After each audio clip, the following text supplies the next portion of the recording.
magerwan-magerwati di seluruh penjuru bumi. Bang Dikson balik lagi nih. Kali ini Ane mau ngerangkum sebuah alur cerita film yang bakalan bikin si otong kalian meronta-ronta keenakan. Berjudul The Elegy, rilisan tahun 2008. Film ini berkisah tentang kisah cinta terlarang antara dosen tua-tua keladi dengan mahasiswanya sendiri yang super bahenol. Gak usah lama-lama dah ya. Sebelumnya, pasang headset, longgarin kolor, dan jangan lupa sebat serta seruput dulu kopi kulitnya. Biar nontonnya makin asoy. Dan kita masuk ke ceritanya.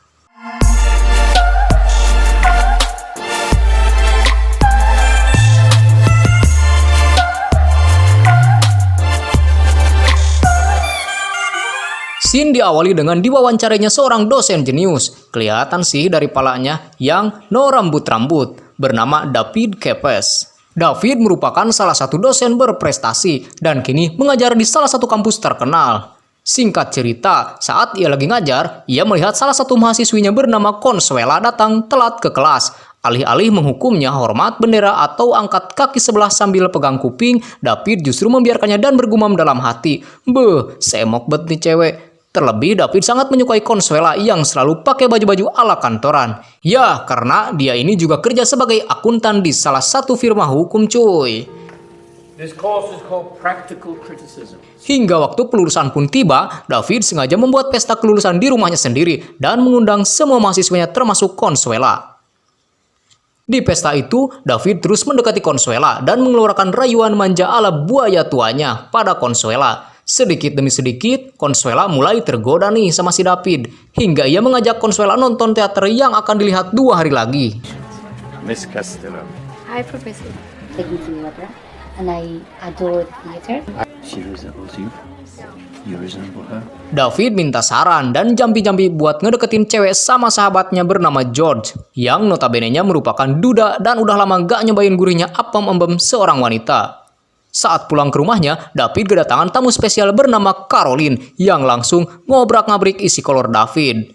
Nah, si Caroline ini merupakan TTM atau teman tapi mantap-mantap David. Hubungan tanpa status mereka pun sudah berjalan lama, yakni sekitar 20 tahun. A woman running your own business. I thought you liked being your own boss. I do. Keesokan harinya, David dan Consuela pergi ke suatu teater sesuai janji.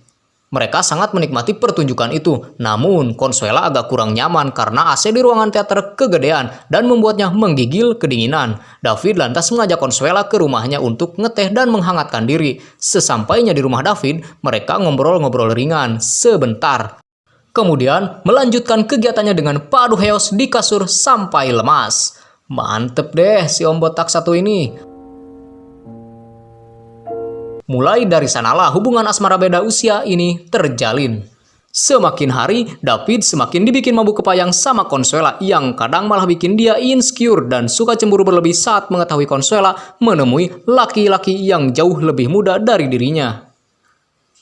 Tapi di satu sisi, Consuela terus meyakinkan David. Meskipun David udah tua, peot, dan agak sedikit bau tanah, cintanya sangat luas pada David. Bukan hanya omongan saja, Consuela membuktikan ucapannya di mana dia selalu nempel ke mana saja David pergi, termasuk saat dia diwawancara di salah satu radio.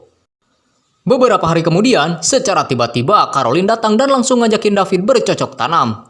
Di sana, David tidak menceritakan apa-apa mengenai kedekatannya dengan Consuela. Namun, Caroline menemukan Durex rasa mangga sisa pakai di toilet. Untungnya, David pintar beralibi dan bilang bahwa itu milik temannya George yang kemarin numpang padu kulit di rumahnya. Beberapa hari kemudian, Consuela ngajakin David nongki-nongki sambil makan di sebuah kafe. Di sana ia meminta David untuk hadir di sebuah pesta yang akan diselenggarakan di rumah keluarganya dan akan dihadiri seluruh saudara dan kolega keluarga Consuela. Meskipun pada awalnya David sampai menolak, namun setelah terus dibujuk, ia pun bersedia datang. I want you to meet my family. And I'm not going to insist. Pesta pun dihelat. Consuela sangat gelisah mengetahui David belum juga datang. Padahal rencananya dia akan mengenalkan David pada keluarga dan seluruh saudara-saudaranya hari ini. Di lain sisi, sebenarnya David udah siap dengan setelan kemeja mahal dan minyak nyong-nyongnya.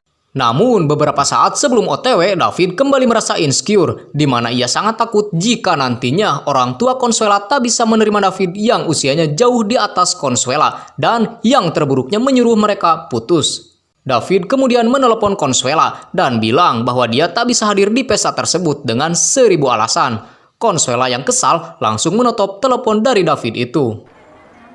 Why are you doing this to me? Hari-hari pun berlalu dan David kini dibebani rasa penyesalan atas apa yang ia lakukan tempo hari. Yang bisa ia lakukan hanya mengunjungi tempat-tempat yang dulu sering mereka datangi untuk mojok. Hingga akhirnya David pun jatuh sakit. Untungnya sahabat bak kepompongnya George selalu standby menjaga David. George pun terus mencoba mengalihkan pikiran David pada Consuela dan bilang apakah mungkin gadis muda seksi Bahenol Geboy Meri beserta keluarganya akan menerima David yang udah tuir dan bau tanah itu. George kemudian meminta David untuk jadi moderator di salah satu seminarnya yang akan dilaksanakan di New York University untuk mengisi waktu. Saat keadaannya mulai pulih, David segera mencari bahan-bahan dan materi dari Mbah Google untuk acara seminar di tempat George. Dan acara seminar dimulai. David berhasil membawakan acara dengan santai dan lancar jaya sampai ia mempersilahkan George untuk berbicara sebagai pemateri. Dan tiba-tiba George terjatuh, semua orang panik dan acara pun terpaksa dihentikan. George kemudian dibawa ke rumah sakit terdekat untuk dapat pertolongan pertama. Beberapa hari kemudian, David menjenguk George yang kini dirawat di rumah oleh mantan istri beserta anaknya. Di sana, David terus menguatkan istri dan anak George agar bersabar menghadapi musibah ini. Singkat cerita, David kembali bertemu dengan Caroline. David lantas menjelaskan semuanya pada Caroline termasuk Durex rasa mangga yang Caroline temukan dahulu. Dia bilang bahwasanya ia menyesal telah mengenal Consuela jika tahu akan sesakit ini kehilangannya. Untungnya, Caroline menyikapi hal tersebut dengan bijak dan menghormati keputusan David tersebut. Dia juga berterima kasih pada David yang telah mau berbicara terus terang padanya. Di sini dijelaskan pula alasan kenapa David terus-terusan teteman tanpa adanya ikatan di mana dia trauma dan tak ingin gagal lagi dalam ikatan pernikahan seperti yang ia alami dulu. Hari-hari David semakin sepi selepas kepergian Consuela. Terlebih kini sahabatnya George juga tak kunjung sembuh dari penyakitnya. 2 tahun sudah, David harus hidup menyendiri dan kesepian hingga suatu ketika secara tiba-tiba Consuela melakukan voice call dan meminta David untuk segera menghubunginya. Di sini, David tak mengerti tujuan Consuela menghubunginya kembali. Yang ada di pikirannya, mungkin Consuela mau maki-maki dia atau malah mengundang David ke pernikahannya. Tapi, daripada mati penasaran, David memberanikan diri menghubungi Consuela. What's the matter, Consuela? I'm in the car. I was in front of your building when I left. Di percakapan itu, Consuela bilang jika dia ingin menemui David hari itu juga. Dengan sedikit paciweh, David segera cabut uban, cukur kumis, cukur jenggot, cuci muka, sikat gigi, dan mandi 2 kali biar terlihat glowing saat ketemu Consuela nanti. Tak lama, Consuela pun tiba di rumah David. Namun kini, penampilan Consuela agak sedikit berbeda dengan potongan rambutnya yang lebih pendek. Mereka kemudian ngalir ngidul ngobrol di sana. Consuela bilang bahwa selama 2 tahun ini hidupnya terasa hampa tanpa ada David di sisinya. No, you wouldn't have such a high opinion of my playing. Who loved my body as much as you did?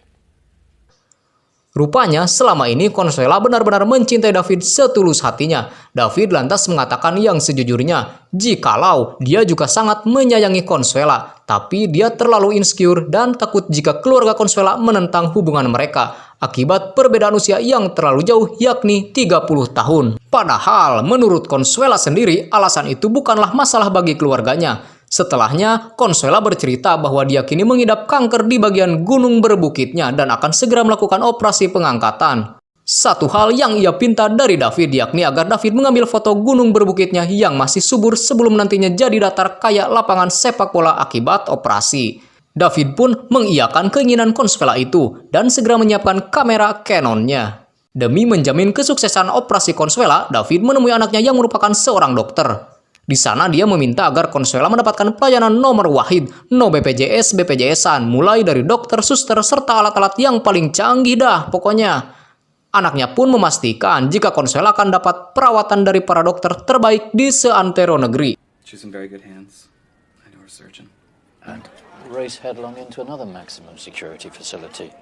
Beberapa hari kemudian, David mendapat kabar jika Consuela telah menjalani operasinya. Di tengah gemerincik hujan, David OTW ke rumah sakit dan bertemu dengan Consuela. Sejujurnya, Consuela sempat galau jika David takkan mau menemuinya lagi karena kini bodi Bahenol semuanya telah sedikit berkurang akibat gunung berbukitnya sudah tak ada lagi. Namun David menyangkal pikiran Consuela itu dan berjanji bahwa dia tak akan pernah lagi meninggalkan Consuela lagi.